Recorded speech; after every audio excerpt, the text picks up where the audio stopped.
Alright, this video is about spray cleaners and also WD-40. Now WD-40 is not a lubricant. Go look it up. WD-40 is meant to reactivate the grease that might still be there. It also, WD stands for water displacement. I knew a lot of people through my lifetime that were using WD-40 as a lubricant. Okay? If there is no lubricant on something, you're spraying WD-40, you're playing make-believe. Go look it up. I'm not going to argue with you. I am done arguing with people. I have a really bad opinion of a lot of people now because I'm the guy in life that actually had to fix other people's screw-ups. Now, I wanted to show you one of the things people spray cleaners into are volume controls and different controls. Well, here's a control. I have it all apart. The first thing, up on the shaft, there's a little groove in there, and it hides a little C-clip. And a real good one, it's a piece of spring steel, and you got to pry it out. And once you pry it out, you then take the back cover off. You pry up some tabs, and the back cover comes off. Okay, so now we have the back cover off.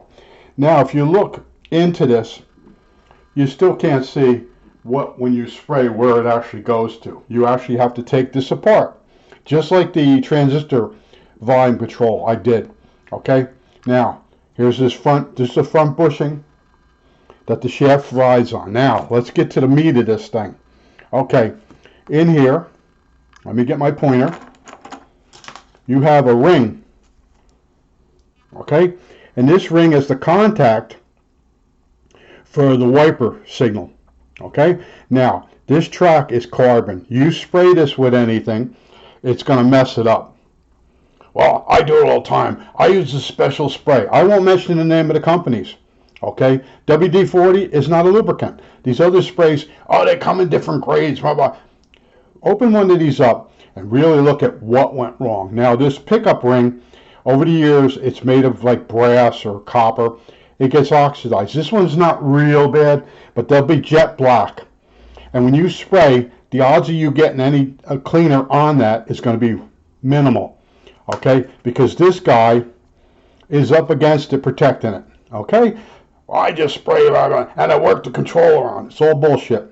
Okay, now you got this ring that goes black, and down here, I don't know if you can see them, I don't know how good this camera is, there's two contacts here, and these are messed up also, and there's grease in here that has dried out over the years. Okay, and this is the contacts that take the wiper signal to that ring.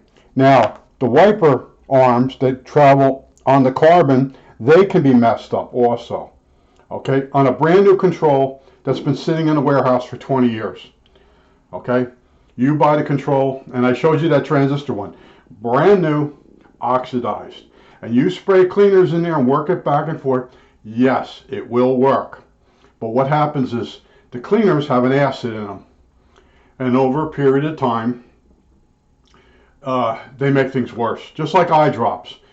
People put eye drops in their eyes because they're working really hard on the computer, and they put eye drops in, and it numbs the eye, and their eyes don't burn as much. But two things happen. They're ruining their eyes, and they're also basically getting their eyeballs getting addicted to the eye drops. Okay, there's temporary fixes, and you're only supposed to use them in certain conditions. But I spent a lifetime of having to fix what other people did to things. Now, I once told you we had high-speed card readers that would read a card, punch cards.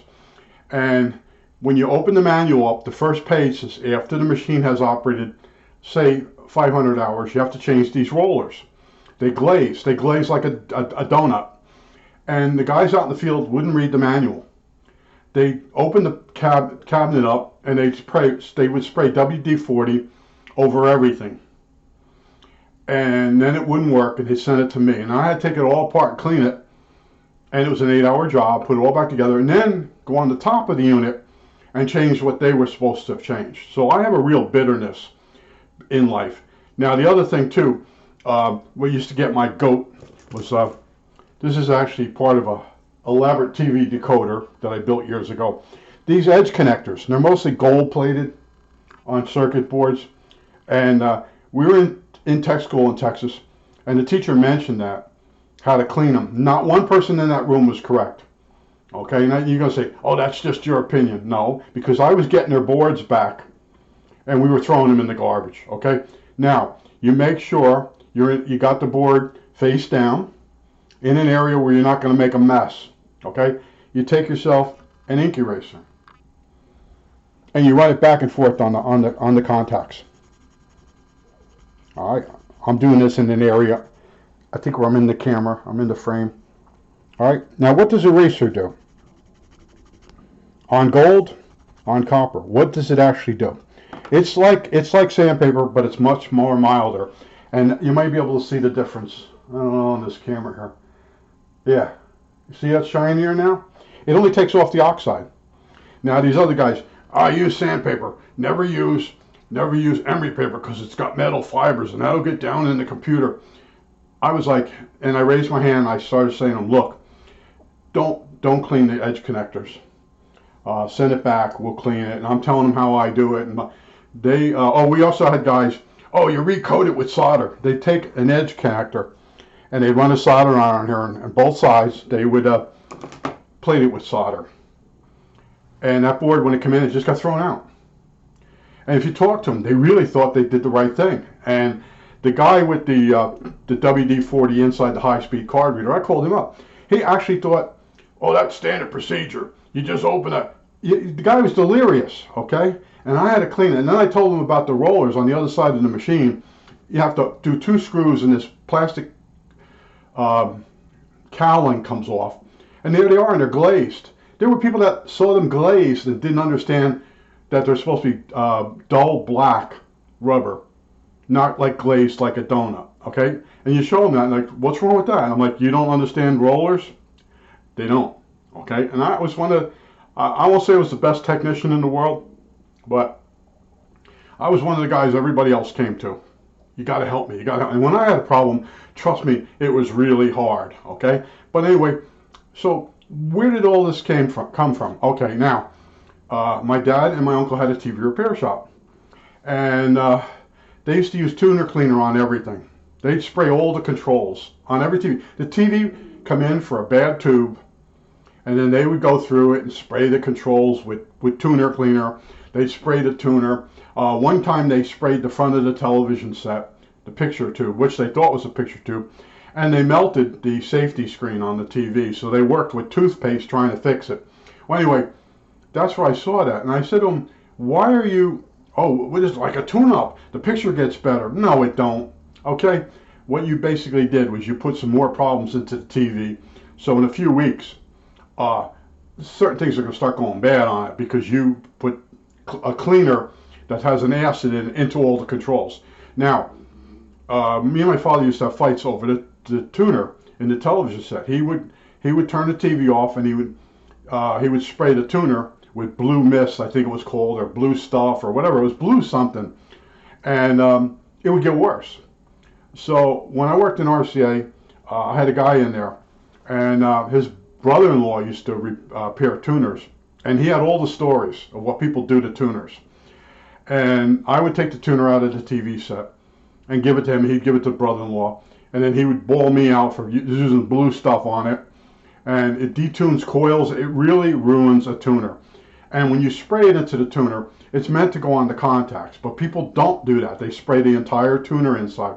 Now, if you really watch other people's repair videos, the real good guys, you'll notice them mentioning these spray cleaners are showing up inside of IF coils.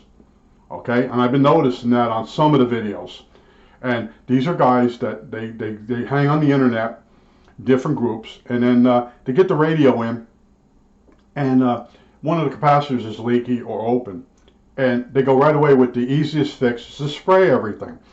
Well, then when they can't fix the radio then goes to somebody else, who then has to suffer through what they've done to it. And I used to have friends of mine that would say, I was trying something, okay? And what they did when they were trying something was they turned the thing into garbage. And I would stick through it and pull parts from other units to get their unit back to them. And I'd say to them, please don't do that again. And they just stare at me like I was crazy. What I should say is, You ruined that. Take it to somebody else. That's what you do. You walk away from those people. They're not your friends. Okay, they're looking for you to fix it for free, and you gotta be honest with them. Say you just ruined that. I don't have time for that type of crap. I'm a repairman. I'm not a person that goes around performing miracles. You can perform miracles on 8-track players when they screwed those up. You have a bunch of ones that people don't want fixed. They just hand it to you, and you scrounge some of the parts, you know. And it's just amazing lately with people, the amount of screw ups that other people are telling me. People have lost their freaking minds. Something goes bad, and right away we'll fix it with some type of spray. But if you take one of these apart and really look at what went wrong on it, you'll see the odds of getting that spray in the right spot. Okay, you got to really soak it. Well, then the fun's going to start after you soak it. It has a mild acid in it. It's now going to make it worse. Now, let's go back to an HO layout. If you made it this far, an HO layout, I bought all brand new Atlas track, and I bought that cork stuff. You peel it, you flip it, it's the road bed. Put that down, and I went in the hobby shop, and I was talking about putting down the ballast. And this guy gave me a pamphlet on it. It was the worst pamphlet in the world. It had you lay the ballast down wet. Well, I did exactly like it said, and all the tracks turned dark. So then I went back to the guy and told him. He hands me a can of that spray cleaner. And I went home and I sprayed. It didn't do nothing. It made it worse, okay? All the switches stopped working. So I took a switch out, and I flipped it over, and I'm looking at him. I'm realizing, okay, the moisture got in from doing the road bed the way the magazine told me to, but the cleaner never got there. And that's a lot of these spray cleaners don't actually get to the point that's oxidized. They may only make things worse. And a lot of people, oh, I use it all the time, and you spray it, and you free it up, and blah, blah. Yeah, okay, all right, yeah. And then you sell that radio to some poor guy, and then as the weeks go on, this control shuts down. So you got one bad control, but you spray all the other ones. Now the other controls started following after. Now if you open one of these up, and you look at this carbon, you look at this carbon deposit on that piece of, let's say it's on Bakelite, okay? And some of these cleaners have oil in them, and it's gonna infiltrate. Yeah, my nails are long. It's gonna infiltrate that carbon, and it's gonna make it mushy. And then as you turn this control, it's gonna break apart. Okay, that's what I see on my repairs. Now this is a really old volume control with a stubby shaft, but there's a ring here that this little Jesus clip goes in, and they're called Jesus clips because that's who you pray to when you lose it. And I just wanted to this has been bothering me for a while. Like I said, I don't make any money on my videos. I really don't care what you think anymore. I don't care what anybody thinks anymore, because in the end, it doesn't matter. And this video is for someone that's wondering why I spray these controls and they get worse. Yes, they do. Okay, but it isn't the day you're spraying them. It's a few weeks later. You'll ruin controls that are fine. You'll make them scratchy, and that's because this is a deposit of carbon on Bakelite. Okay, and you take it out. It's pretty thick carbon, but it's in some cases it is a piece of carbon strip, and it's laying on a Bakelite backing, depending on how they do it. And I did a video on the transistor ones, and they're the cheapest junk. They're $1 when they came out, the replacement for those. And you spray those, they get worse. Okay? And a few people listen to me. You go in there and use a pencil in a section where the carbon has worn away. You rub your pencil on that. And pencil is basically carbon. It's not lead. And you can build it up, and you'll get some time out of it. Okay? And eventually it'll go bad again. All right? Because you're not really fixing it. To really fix a control that's old is to replace it, or take it totally apart and clean it, and use some Vaseline, put it back together. Okay? But no one's going to do that. Everybody's the American way. Whatever comes in the spray bottle, you know, if you got a problem with this or that, you spray it. Okay? You don't actually fix the problem. You know, like the eye drops. You don't get up and walk around and rest your eyes. You put some eye drops in your eyes. And there's a there's a consequence to doing this stuff. And talk to an eye doctor about eye drops.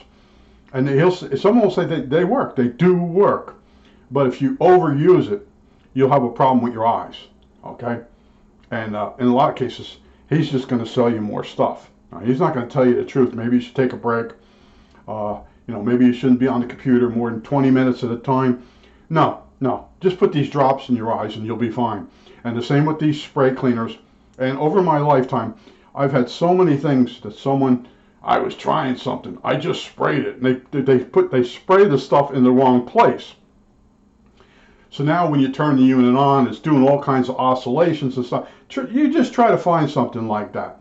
You're trying to fix something that has never happened before because it's been created by an idiot. Okay? And I think that's about it. All right, that's it.